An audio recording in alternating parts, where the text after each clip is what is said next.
بسم الله الرحمن الرحيم الحمد لله رب العالمين والعاقبة للمتقين والصلاة والسلام على سيدنا محمد وعلى آله وأصحابه أجمعين أما بعد. حضرت سیدنا عرباض ابن ساریہ رضی اللہ تعالیٰ عنہ ایک مشہور صحابی ہیں. وہ فرماتے ہیں کہ اللہ کے نبی صلی اللہ علیہ وسلم نے ایک دن ہمیں نماز پڑھائی. نماز سے فارغ ہونے کے بعد آپ ہماری طرف متوجہ ہوئے اور آپ نے اس موقع پر بہت بلیغ اور بہت ہی پر اثر خطبہ ارشاد فرمایا، جس میں آپ نے اس انداز سے ہمیں نصیحتیں فرمائیں کہ جس کی وجہ سے آنکھیں بہہ پڑیں اور دل خوف زدہ ہو گئے. یعنی وہ نصیحت بھرا بیان اور خطبہ ایسا تھا کہ جس سے ہماری آنکھوں سے آنسو بہہ پڑے اور ہمارے دلوں میں خوف طاری ہو گیا. حضرت عرباض بن ساریہ رضی اللہ تعالیٰ عنہ فرماتے ہیں کہ ایک شخص انہوں نے عرض کیا، یا رسول اللہ، آج تو آپ نے ایسا وعظ کہا ہے، آپ نے ایسی نصیحتیں ارشاد فرمائی ہیں کہ لگتا ہے جیسے کہ کوئی الوداع کہنے والا، رخصت ہونے والا جو اپنے گھر والوں کو چھوڑ کر جا رہا ہو، تو جیسے وہ رخصت ہوتے ہوئے درد بھری نصیحتیں کرتا ہے، اس طرح سے آپ کی نصیحتیں محسوس ہو رہی ہیں. تو آپ مزید اس موقع پر، جبکہ ہمارے دل پر اثر ہیں اور ہمارے دل متاثر ہو رہے ہیں، ایسے موقع پر مزید کچھ وصیتیں ارشاد فرما دیجیے. نبی کریم صلی اللہ علیہ وسلم نے فرمایا، اوصیکم بتقوی اللہ والسمع والطاعہ، کہ میں تمہیں اللہ سے ڈرنے کی اور کی ماننے اور سننے کی وصیت کرتا ہوں، اگرچہ وہ حبشی غلام ہی کیوں نہ ہو. لیکن تمہیں اس بات کی وصیت کرتا ہوں کہ تم اللہ سے ڈرو، تقوی اختیار کرو، یعنی گناہوں سے بچو.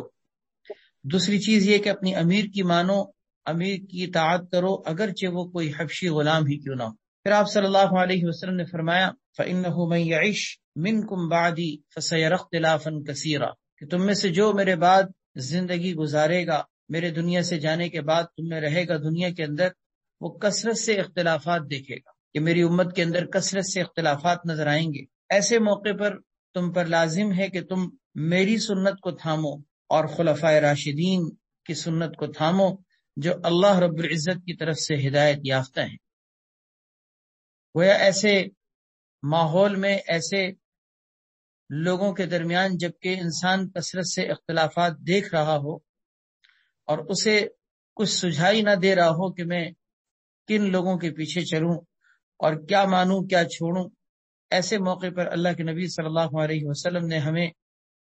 حق راستے کو سمجھنے کے لیے ایک معیار بتا دیا. فرمایا کہ تم پر لازم ہے کہ تم میری سنت کو تھامو اور خلفائے راشدین کی سنت کو تھامو، کہ جو اللہ کی طرف سے ہدایت یافتہ ہے. خلفائے راشدین حضرت سیدنا صدیق اکبر، حضرت عمر فاروق، حضرت عثمان غنی، حضرت علی المرتضیٰ رضی اللہ تعالیٰ عنہ اجمعین، اللہ ان پر کروڑوں رحمت نازل فرمائے. یہ وہ خلفائے راشدین کہلاتے ہیں کہ جن کے دور خلافت راشدہ کو نبی کریم صلی اللہ علیہ وسلم نے معیار حق قرار دی، کہ تم پر لازم ہے کہ تم میری سنت کو بھی تھامو اور ان خلفائے راشدین کی سنت کو بھی تھامو. تمسکوا بہا وعضوا علیہا بالنواجذ. پھر آپ صلی اللہ علیہ وسلم نے مزید تاکید کرتے ہوئے ارشاد فرمایا کہ دیکھو، تم ان کی سنت کو، ان کے طریقے کو مضبوطی سے تھامے رکھنا اور ان کو اپنی ڈاڑوں سے مضبوطی سے پکڑ کر رکھنا. کسی چیز کو مضبوطی سے پکڑنے کے لیے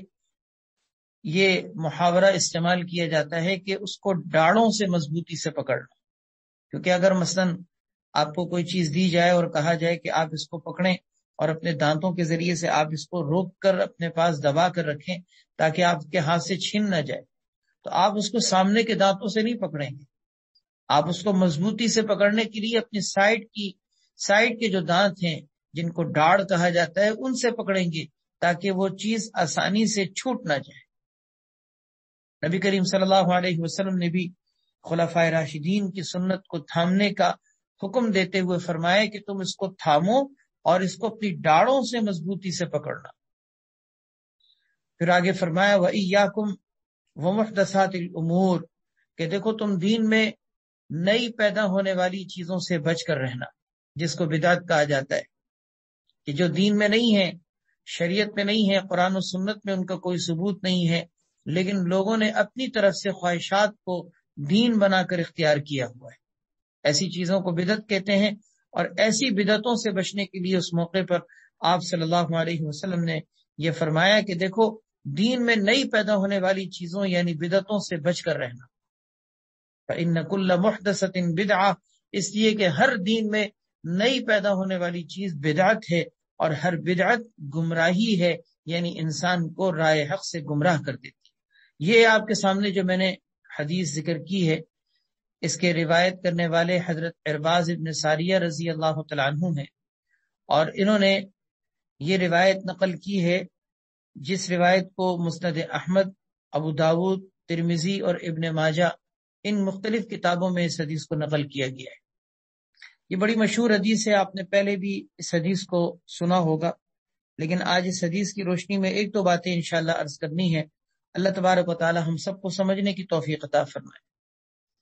یہ حدیث جس میں آپ صلی اللہ علیہ وسلم کی درد بھری نصیحتیں موجود ہیں، اس میں آپ صلی اللہ علیہ وسلم نے ایک اہم کرنے کا کام ہمیں یہ دیا ہے کہ دیکھو، تم سنت کو تھام کر رکھنا، خلفائے راشدین کی سنت کو تھام کر رکھنا، اور ادھر ادھر مختلف قسم کے جو فرقے یا گروپ بندیاں یا مختلف قسم کے نظریات لوگ دین بنا کر پیش کر رہے ہوتے ہیں، ایسے لوگوں کے پیچھے چلنے کے بجائے تمہارے سامنے معیار حق وہ میری سنت ہے اور خلفائے راشدین کی سنت ہے۔ گویا حضور اکرم صلی اللہ علیہ وسلم کا طریقہ اور صحابہ کا طریقہ یہ معیار حق ہے، جس کی بنیاد پر انسان کو حق کی پہچان حاصل ہو سکتی ہے۔ ایک اور روایت میں حضرت عبداللہ بن مسعود رضی اللہ تعالیٰ عنہ فرماتے ہیں کہ آپ صلی اللہ علیہ وسلم نے ایک موقع پر لکیر کھینچی، زمین پر خط کھینچا، ایک سیدھی سی لکیر کھینچی، اور اس خط کے دائیں بائیں آپ نے مزید کئی خطوط کھینچے، دائیں بائیں آگے پیچھے کئی خطوط آپ نے کھینچے، اور پھر آپ صلی اللہ علیہ وسلم نے وہ جو بیچ میں لمبا سیدھا خط تھا، آپ نے فرمایا کہ دیکھو، ہادہ سبیل اللہ، یہ تو ہے اللہ کا راستہ جس کو صراط مستقیم کہتے ہیں،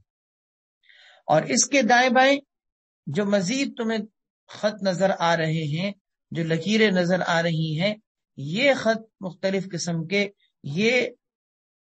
ایسے راستے ہیں جو اللہ کے راستے سے ہٹ کر مختلف جگہوں پر پہنچنے والے ہیں، اور ان راستوں میں سے ہر راستے پر شیطان کھڑا ہو، اور وہ تمہیں دعوت دے رہا ہے کہ تم اس راستے پر آؤ۔ دیکھو، تم اس راستے کے پیچھے چلنے کے بجائے حق راستے کے پیچھے چلنا، جس کو صراط مستقیم کہا جاتا ہے۔ پھر آپ صلی اللہ علیہ وسلم نے ایک آیت تلاوت فرمائی، وَأَنَّ هَذَا صِرَاطِي مُسْتَقِيمًا فَاتَّبِعُوهُ، کہ دیکھو یہ ہے میرا سیدھا راستہ، کہ جس راستے کی تم پیروی کرو، جس راستے کی اتباع کرو۔ نبی کریم صلی اللہ علیہ وسلم کا راستہ، صحابہ اکرام کا راستہ، جس کو سنت کا راستہ کہا جاتا ہے، یہ صراط مستقیم ہے، اور اسی صراط مستقیم پر چل کر انسان منزل مقصود تک اور اللہ تک پہنچ سکتا ہے، جنت تک پہنچ سکتا ہے، کامیابیوں تک پہنچ سکتا ہے، دنیا اور آخرت کی خیروں اور بھلائیوں تک پہنچ سکتا ہے۔ باقی ان راستوں سے ہٹ کر مختلف قسم کے راستے، مختلف قسم کے نظریات، مختلف قسم کی سوچیں، مختلف قسم کے افکار اور خیالات جو ہمیں معاشرے میں پھیلے ہوئے نظر آتے ہیں، اگر دین اور سنت اور شریعت کے راستے سے ہٹے ہوئے ہیں تو ایسے راستوں پر چلنا یہ سوائے گمراہی کے کچھ بھی نہیں۔ قرآن کریم میں اللہ تبارک و تعالیٰ نے سورہ فاتحہ میں ہمیں یہ دعا سکھائی ہے کہ اللہ سے صراط مستقیم کی ہدایت مانگ، اللہ سے صراط مستقیم کی ہدایت مانگ، اور ہر نماز میں ہر رکعت کے اندر ہمیں اس بات کو حکم دیا گیا ہے کہ اللہ سے صراط مستقیم کی ہدایت مانگو، کیونکہ ہماری سب سے بڑی ضرورت کیا ہے؟ ایک سوال ہے، ذرا اس پہ غور کیجئے گا کہ ہماری سب سے بڑی ضرورت کیا ہے؟ سب سے بڑی ضرورت ہماری پانی نہیں ہے، ہماری سب سے بڑی ضرورت آکسیجن نہیں ہے، ہماری سب سے بڑی ضرورت غذا اور خوراک نہیں ہے، ٹھیک ہے، ان کے بغیر ہماری زندگی کا تصور نہیں ہے، پانی کے بغیر زندگی کا تصور نہیں ہے، غذا اور خوراک کے بغیر زندگی کا تصور نہیں ہے، آکسیجن کے بغیر انسان کی زندگی نہیں باقی رہ سکتی، ٹھیک ہے، یہ انسان کی زندگی کی بقا کے لیے ضروری ہے، لیکن اللہ کی عزت اور جلال کی قسم، اس سے بھی زیادہ ضروری چیز ہمارے لیے ہدایت، اس سے بھی زیادہ ضروری چیز ہماری صراط مستقیم کو پانا ہے۔ صراط مستقیم کا حصول ہمارے لیے اس سے بھی زیادہ ضروری،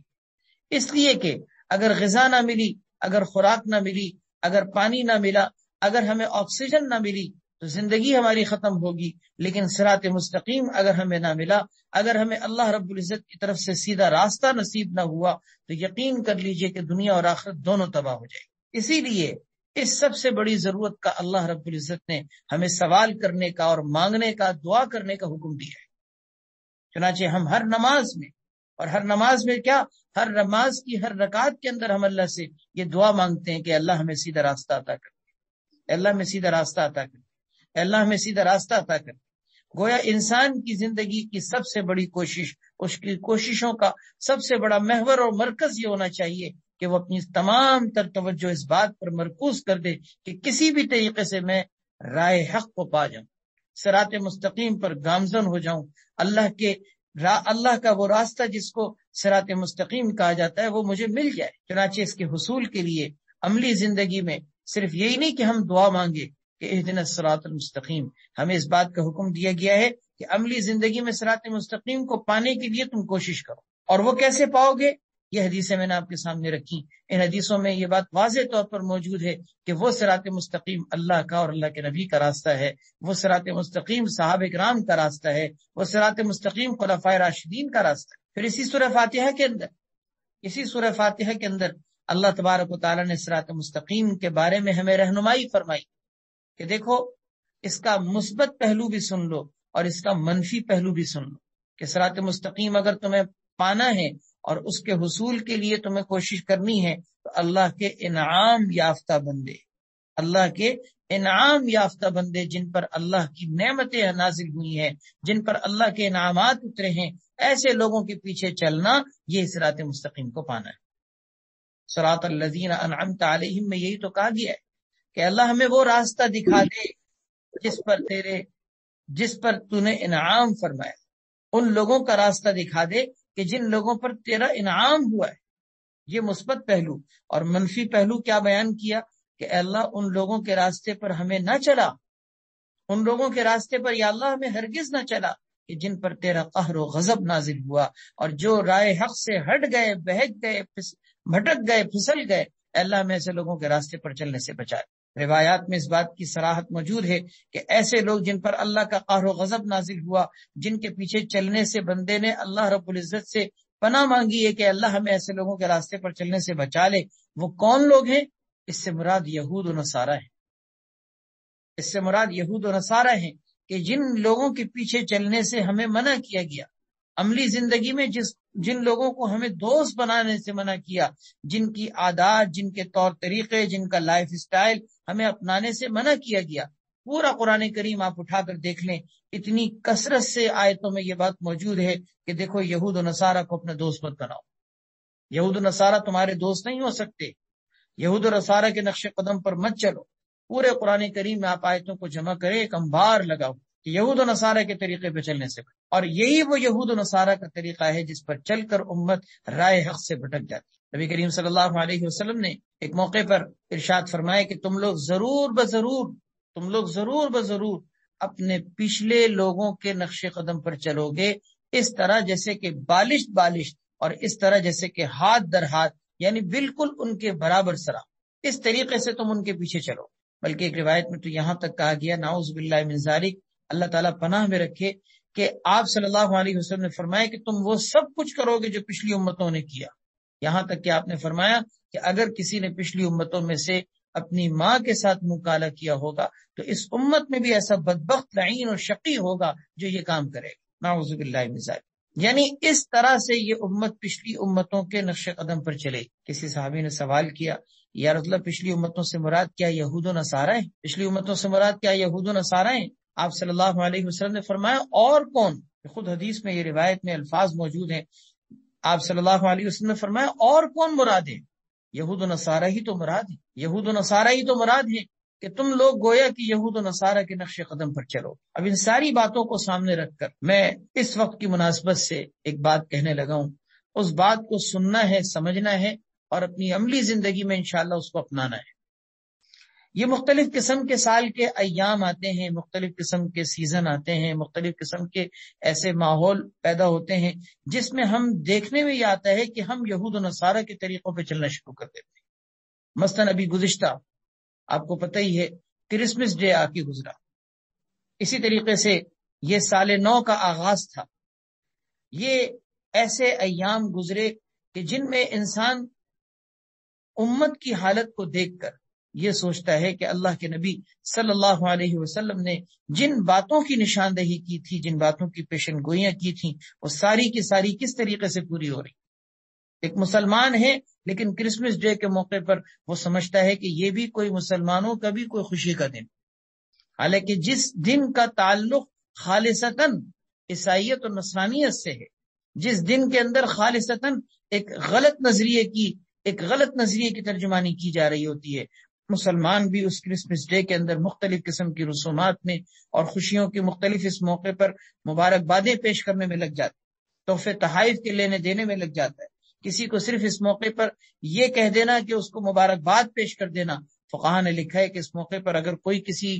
عیسائی کو، کسی نصرانی کو اگر اس دن کے موقع پر اگر کوئی خوشی کی مبارکباد پیش کرتا ہے، کوئی تحفہ دیتا ہے اس دن کی تعظیم میں، تو اس کے کفر کا اندیشہ ہے، کیونکہ اس نے گویا کہ اس نظریے کی، وہ جو تثلیث، جو تین خدا کا نظریہ ہے، وہ جو گاڈ سن کا نظریہ ہے، گویا کہ اس نے اس گاڈ سن کے نظریے کی ایک طرح سے جو ہے ہم نوائی کی، اس کی حمایت کی، نعوذ باللہ من ذالک۔ اسی طرح سال نو کے آغاز پر جو رسمیں کی جاتی ہیں، جس موقع پر طوفان بدتمیزی کیا جاتا ہے، افسوس کے ساتھ کہ یہ کام صرف غیر مسلم قومیں نہیں، ہم مسلمانوں کے اندر بھی یہ چیز رائج ہوتی چلی جا رہی اور ہر سال مزید اس کے اندر اضافہ ہوتا چلا جا رہا ہے۔ اور صرف یہ دو موقع ہی نہیں، بلکہ آپ عملی زندگی میں اور بھی کئی موقع دیکھیں، کتنے ایسے ڈیز ہیں، کتنے ہی ایسے ڈیز ہیں کہ جو ہم منا رہے ہوتے ہیں اور ہم ان کو یہ بھی نہیں جانتے کہ ان کا بیک گراؤنڈ کیا ہے، ان کی جڑیں جا کر کہاں سے مل رہی ہیں، ان کے ایجاد کرنے والے کون ہیں، ان کو منانے والے کون ہیں، ان کو پروموٹ کرنے والے کون ہیں، لیکن ہم ان ڈیز کو منا رہے ہوتے ہیں۔ مثلاً اس کی ایک واضح مثال ہم سالگرہ کو دیکھ لیں، ہم اپنے بچوں کی سالگرہ مناتے ہیں کہ اتنے سال کا ہو گیا، اس موقع پر موم بتیاں جلانا، اس موقع پر جو ہے وہ کیک کاٹنا، اس موقع پر سالگرہ کے دن مختلف قسم کی محافل مقرر کرنا، یہ ساری کیا چیزیں ہیں؟ یہ سالگرہ کیا ہمیں اسلام نے نظریہ دیا؟ کیا ہم مسلمانوں کا یہ طریقہ ہے؟ کیا ہماری یہ روش ہے؟ ہرگز نہیں، یہ یہود و نصارہ کا طریقہ ہے۔ لیکن ہم مسلمانوں کے اندر اتنی کثرت سے یہ چیز رائج ہو چکی ہے کہ آج اگر ہم اس سالگرہ کے خلاف اگر دو جملے بھی کہیں تو لوگ کہتے ہیں کہ جی یہ پتہ نہیں کس دور کی باتیں کر رہے ہیں۔ بچوں کی خوشیوں کے خاطر اگر ہم کیک کاٹ رہے ہیں تو کوئی برا تو نہیں کر رہے، آپ سال کے 365 دن کسی بھی دن کاٹیں، آپ کو کسی نے منع نہیں کیا، آپ اپنی بچوں کی خوشیوں کے لیے کیک نہیں، اس سے آگے بڑھ کر کچھ کاٹیں، آپ بکرے ذبح کریں، آپ غریبوں کو کھلائیں، آپ کچھ بھی اپنے بچوں کی خوشیوں کے لیے کریں، لیکن یہود و نصارہ کے طریقے کے مطابق نہیں، یہود و نصارہ کے طریقے کے مطابق نہیں۔ پھر صرف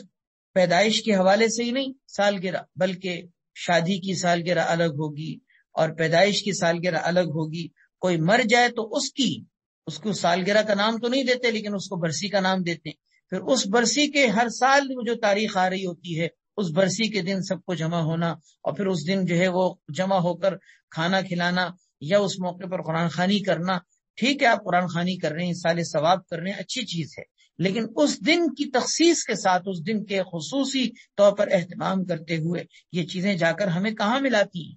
ہمیں اپنے اسلام سے ہٹا کر جا کر یہود و نصارہ کے طریقوں سے ملا دیتی۔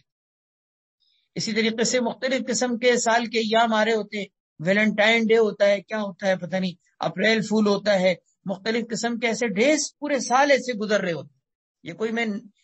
نیو ایئر کی نائٹ کے حوالے سے بات نہیں کر رہا ہوں، آپ پوری زندگی کے اندر دیکھ لیں کتنے ہی سال کے ایام ایسے گزر رہے ہوتے ہیں جس میں ہمارا طریقہ یہود و نصارہ کے طریقے سے جا کے مل رہا ہو۔ لباس و پوشاک کے اندر دیکھ لیں، وضع قطع کے اندر دیکھ لیں، رہن سہن کے اندر دیکھ لیں، عادات اور طور طریقوں کے اندر، لائف سٹائل کے اندر دیکھ لیں، ہم کہاں کہاں جا کر یہود و نصارہ سے مل رہے ہیں۔ بہرحال اس حدیث کو سامنے رکھنے سے یہ بات معلوم ہوتی ہے کہ ہم اللہ کے نبی صلی اللہ علیہ وسلم کی سنت کی اتباع کرنے کے پابند ہیں۔ ہمیں اس بات کا حکم نہیں دیا گیا کہ ہم یہود و نصارہ کے طریقے پہ چلیں۔ ہم یہود و نصارہ کو کبھی بھی اپنا دوست بنا کر کبھی بھی کامیابی کی منزل کو نہیں پا سکتے، بلکہ یہ ہمارے لیے تباہی اور بربادی اور ضلالت اور گمراہی کا راستہ۔ دجال جب نکلے گا تو اس کی ہم نوائی سب سے زیادہ سب سے بڑی فوج کی شکل میں وہ یہودی کرے، اور ان یہودیوں کے طریقوں پہ چلنے والے، آپ سوچیں ذرا، دجالیت کے نظام سے کیا بغاوت کر سکیں گے؟ کہ جن لوگوں نے یہود و نصارہ کے طریقے کو اپنی زندگی کا طور طریقہ بنا لیا ہوگا، کیا وہ دجال کے خروج کے موقع پر، کیا دجال کے نظام سے اور دجال کی لائی ہوئی زندگی سے کیا بغاوت کر سکیں گے؟ اللہ تعالیٰ پناہ میں رکھے۔ اللہ تعالیٰ ہم سب کو یہود و نصارہ کے طریقے پر چلنے سے محفوظ رکھے اور ہم سب کو حق کی پہچان نصیب فرمائے۔ ایک دعا مانگا کرے، میں عربی میں ذکر کرتا ہوں، اگر عربی میں یاد نہ ہو تو اس کو اردو میں ہی اللہ اپنی زبان میں اللہ سے مانگا کرے۔ اس وقت اس دعا کے مانگنے کی ہمیں بہت ضرورت ہے، اور وہ ہے اللہم ارنا الحق حقا وارزقنا اتباعہ وارنا الباطل باطلا وارزقنا اجتنابہ۔ اس کا ترجمہ یہ ہے کہ اے اللہ ہمیں حق کو حق دکھا اور اس کی پیروی کی توفیق عطا فرما، اور باطل کو باطل دکھا اور اس سے بچنے کی توفیق عطا فرما۔ یہ کتنا پیارا مضمون ہے جو بندہ اللہ سے مانگے، اللہ رب العزت اس کے لیے حق راستے کی رہنمائی اس کی فرمائے۔ اللہم ارنا الحق حقا وارزقنا اتباعہ، اے اللہ ہمیں حق کو حق دکھا اور ہمیں اس کی پیروی کی توفیق بھی عطا فرما۔ صرف یہی نہیں کہ ہم حق کو حق سمجھنے لگیں، بلکہ اس کے پیچھے چلنے والا بھی بنا دے،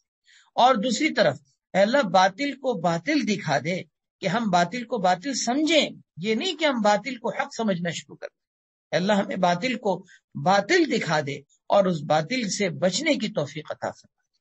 اللہ تعالی ہم سب کے حق میں اس دعا کو قبول فرمائے۔ یہود و نصارہ کے طریقوں پر چلنے سے اللہ ہم سب کی حفاظت فرمائے۔ مختلف قسم کی رسومات میں، عادات میں، طور طریقوں میں، زندگی کے تمام عادات میں اور لائف اسٹائل میں ہمیں اسلام کے مطابق، شریعت کے مطابق، سنت کے مطابق، صحابہ کرام کی زندگیوں کے مطابق اللہ ہم سب کو زندگیاں گزارنے کی توفیق عطا فرمائے۔ آخر دعوانا ان الحمد للہ رب العالمین۔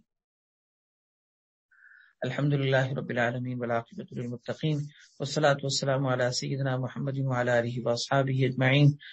یا رب العالمین اپنے فضل و کرم سے ہم سب کے تمام گناہوں کو معاف فرما۔ یا اللہ ہم سب کی مغفرت فرما۔ اے اللہ تیرا شکر ہے تو نے ہمیں اسلام کی توفیق دی، ہم سب کو مسلمان گھرانوں میں پیدا کیا۔ اے اللہ اپنے فضل و کرم سے ہمیں اسلام کو سمجھنے کی، اس پر عمل کرنے کی بھی توفیق عطا فرما۔ اسلام اور سنت کے اور شریعت کے اور قرآن و حدیث کے مطابق زندگی گزارنے کی یا اللہ ہم سب کو توفیق عطا فرما۔ رب کریم اتباع سنت عطا فرما، اتباع شریعت عطا فرما۔ یہود و نصارہ کے طریقوں پر چلنے سے ہم سب کی حفاظت فرما۔ اللہ کامیابیوں والے راستے پر چلنے کی توفیق عطا فرما، ناکامی والے راستے سے، تباہی و بربادی والے راستے سے ہم سب کی حفاظت فرما۔ اللہ ہماری اس مجلس کو قبول فرما۔ اے اللہ تمام شرکاء کو جو اس مجلس میں یا اللہ محبت کے ساتھ شریک ہوتے ہیں، عقیدت کے ساتھ شریک ہوتے ہیں، اپنی ہدایت کی، اپنی اصلاح کی فکر لے کے شریک ہوتے ہیں، اللہ اپنے فضل و کرم سے سب کو ہدایت نصیب فرما، سب کی اصلاح فرما، سب کو ان کے مقاصد میں کامیابی عطا فرما، سب کی نیک مرادوں اور نیک تمناؤں کو پورا فرما۔ اے اللہ اپنے فضل و کرم سے ہمیں، ہمارے گھر والوں میں، رشتہ داروں میں جو لوگ بھی بیمار ہیں اللہ سب کو صحت عطا فرما۔ یا اللہ زعیم، ان کی والدہ، ان کے گھر کے افراد، ان کے بچے، سب کو یا اللہ شفائے کامل عاجل عطا فرما۔ اور بھی یا اللہ ہمارے اس شرکاء میں جو بھی بیمار ہیں، گھر والوں میں بیمار ہیں، یا اللہ یہ جو بھی مسلمان بیمار ہیں سب کو یا اللہ شفائے کلی نصیب فرما، صحت کامل عاجل مستمر دائم عطا فرما، تمام وبائی امراض کا خاتمہ فرما، امت مسلمہ کو ایک اور نیک بنا، ہر طرح کی پریشانیوں سے یا اللہ حفاظت فرما۔ یا اللہ یہ نئے سال شروع ہو چکا ہے، اللہ میں اس نئے سال پر عزم نو کے ساتھ، عزم مصمم کے ساتھ اپنی زندگی کو قیمتی بنانے کی توفیق عطا فرما، توبہ کی توفیق عطا فرما۔ گزشتہ زندگی کے جتنے بھی سال ہم سے گزر گئے ہیں، ہم نے بہت سے زندگی کے سال ضائع کر دیے ہیں، اللہ آپ ہمیں مزید زندگی کے سالوں کو ضائع کرنے سے بچا لے۔ زندگی کا جتنا بھی حصہ باقی رہ گیا اسے اپنی یاد میں، اطاعت میں اور بندگی کے کاموں میں گزارنے کی توفیق عطا فرما۔ سبحان ربک رب العزت عما یصفون وسلام علی المرسلین والحمد للہ رب العالمین، آمین برحمتک یا ارحم الراحمین۔